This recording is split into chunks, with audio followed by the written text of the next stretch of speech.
Assalamualaikum warahmatullahi wabarakatuh. Halo semuanya, apa kabar? Selamat datang kembali di HRTV Official. Bersama saya, Rismawati Ramdhani.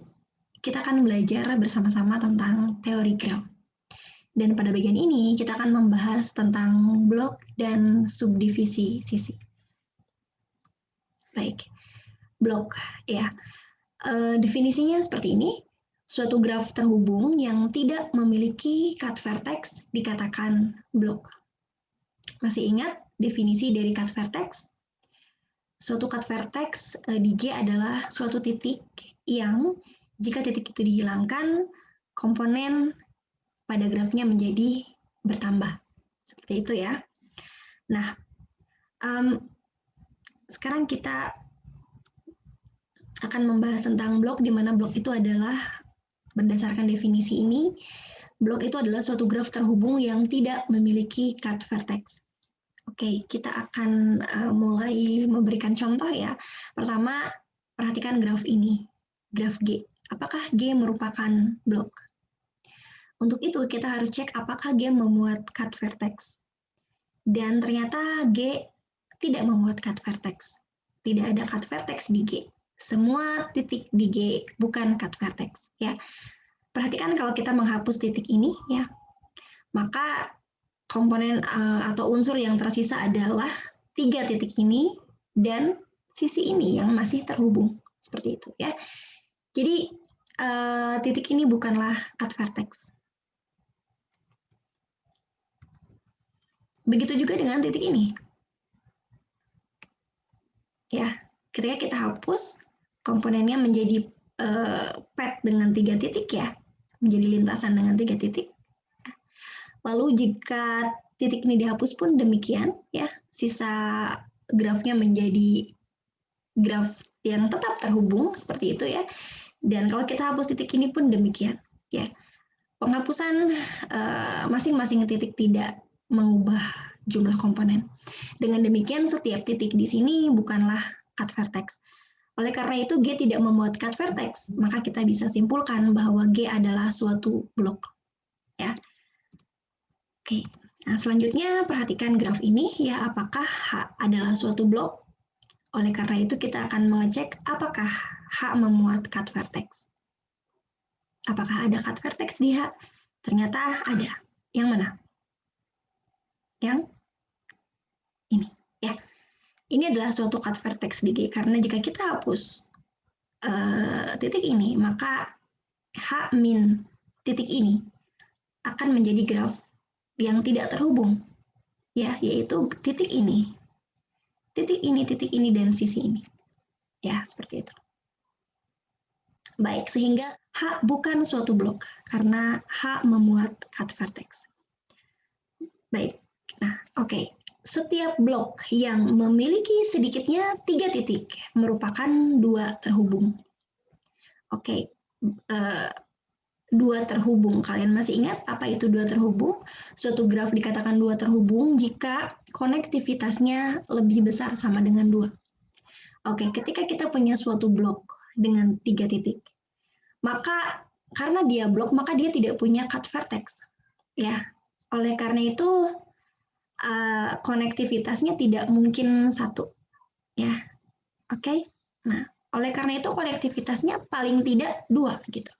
Konektivitas dari graf tersebut, konektivitas dari blok ini akan lebih besar sama dengan 2. Oleh karena itu kita bisa katakan bahwa graf tersebut, blok tersebut merupakan 2 terhubung. Ya. Oke. Oke, berikutnya blok dari suatu graf. Nah, tadi kita membahas tentang graf sebagai blok, dan sekarang kita membahas blok dari suatu graf. Oke, blok dari suatu graf adalah subgraf yang merupakan blok dan maksimal. Sekali lagi, blok dari suatu graf adalah subgraf yang merupakan blok dan maksimal. Oke, kita berikan contohnya ya. Oke, ini diberikan sebuah graf G dengan 3 komponen ya. Grafnya tidak terhubung. Nah, kita akan mengambil blok-blok dari G. Apa saja, mana saja blok-blok dari G. Maka kita harus mencari subgraf dari G yang merupakan blok dan maksimal. Nah, subgraf tersebut adalah ini, ya, ini, lalu ini, ya, ini adalah blok, ini juga blok. Ya. Lalu mana lagi subgraf dari G yang merupakan blok? Ini, ya. Mana lagi? Ini, ya. Lalu ini, titik ini, ya. Lalu apa lagi? Lalu ini, ya. Subgraf ini. Lalu kemudian subgraf ini. Dan yang terakhir subgraf ini. Ini adalah blok-blok dari Q. Ada 8 blok dari Q. Nah, saya berikan contoh di sini tentang maksimal tadi gitu ya. Blok dari suatu graf itu adalah suatu subgraf yang merupakan blok dan maksimal. Nah, maksimalnya tuh seperti ini ya. Jadi kalau misalkan kita perhatikan subgraf ini ya, ini adalah blok. Lalu bagaimana kalau subgrafnya itu ini, itu segini, 3 titik, ya 3 titik ini dan sisi-sisinya. Ini, dan ini. Apakah dia subgraf dari G? Betul. Apakah dia blok? Benar. Namun dia tidak maksimal. Ya, kenapa tidak maksimal? Karena kita masih bisa menambahkan titik lain, yaitu yang ini dan sisi ini, sehingga grafnya masih menjadi blok. Gitu. Ya, semoga dipahami ya tentang kemaksimalan dari suatu subgraf.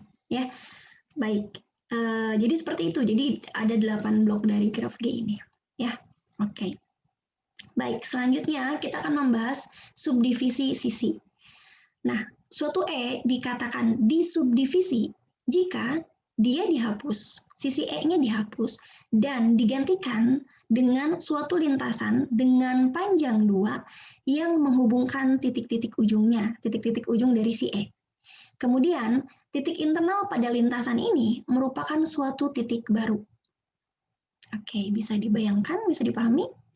Jadi, suatu sisi E dikatakan disubdivisi jika sisi itu dihapus, lalu digantikan oleh suatu lintasan dengan panjang 2.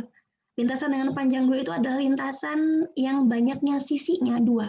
Bukan banyak titik, tetapi banyak sisi. Kita sudah pernah bahas juga di materi-materi awal ya, tentang lintasan. Baik, jadi sisi E ini digantikan oleh lintasan dengan panjang 2, lalu lintasan ini harus menghubungkan titik-titik ujung dari si E tadi. Kemudian titik internal pada lintasan ini merupakan suatu titik baru. Kita tahu ya, dalam suatu lintasan di situ ada titik internal dan titik ujung. Ya, namun kecuali untuk lintasan dengan panjang 1, dia tidak punya titik internal. Nah, jadi bagaimana ya hasil dari subdivisi suatu sisi E pada suatu graf? Kita akan berikan contohnya. Oke, misalkan ini kita punya suatu graf ini, lalu kita akan melakukan subdivisi pada sisi E ini. Ya. Nah, oke, bagaimana caranya? Berdasarkan definisi ini, maka sisi E disubdivisi jika dia dihapus. Oke, kita hapus dulu E-nya, jadi seperti ini. Namun belum selesai. Harus digantikan dengan lintasan yang panjangnya 2. Seperti apa lintasan panjang 2? Seperti ini. Ini adalah lintasan dengan panjang 2 karena banyaknya sisinya ada 2. Nah, di sini ada titik internal yaitu yang ini dan titik eksternal atau titik ujung. Ya, yaitu ini dan ini. Ya. Nah, kemudian oke, jadi ini nanti akan diganti, sisi ini nanti akan diganti dengan ini. Nah, kemudian lintasan ini harus menghubungkan titik ujungnya, harus menghubungkan titik ujung dari sisi E tadi, ini dengan ini. Oke, kemungkinannya ada 3. Ya. Yang pertama, kalau kita mengganti titik ini oleh titik ini dan titik ini oleh titik ini. Kita ganti, bisa dibayangkan kita geserkan ke sini. Nah, lintasan ini masih menghubungkan 2 sisi ini dengan ini kan. Ya. Namun perhatikan nanti ada sisi baru dari graf ini, yaitu sisi yang ini dengan titik ini. Dia ada di bawah posisinya. Bisa dibayangkan nggak? Saya mohon maaf, saya tidak memberikan ilustrasinya. Tapi kalian bisa bayangkan, Anda bisa bayangkan ketika saya ganti sisi ini oleh sisi ini, ya, saya geser ke sini, maka nanti dari titik ini akan nyambung ke titik yang baru, yaitu ini, bagian ini. Ya. Nah, dan titik baru ini adalah titik ini berarti ya. Sedangkan di sini titik internalnya adalah titik baru. Jadi titik barunya itu harus titik internal, yaitu yang ini. Sedangkan kalau tadi, dengan cara yang tadi, titik barunya itu adalah titik eksternalnya, titik ujungnya. Gitu. Berarti bukan seperti itu cara mengganti sisinya dengan lintasan. Begitu juga kalau kita mengganti dengan yang bagian ini gitu. Kita geser ke sini, kita ganti, maka nanti akan ada titik baru yang ini. Dan ini bukan titik internal. Maka bagaimana caranya? Maka caranya adalah kita tinggal menggantikan titik ini ke sini, titik ini ke sini. Seperti itu. Jadi agar apa? Agar titik internalnya menjadi titik yang baru. Yang ini. Nah, jadi seperti ini. Nah, itulah hasil subdivisi sisi E pada graf ini. Oke, baik. Cukup ya, itu saja yang ingin saya sampaikan pada video kali ini. Terima kasih dan semoga bermanfaat. Wassalamualaikum warahmatullahi wabarakatuh.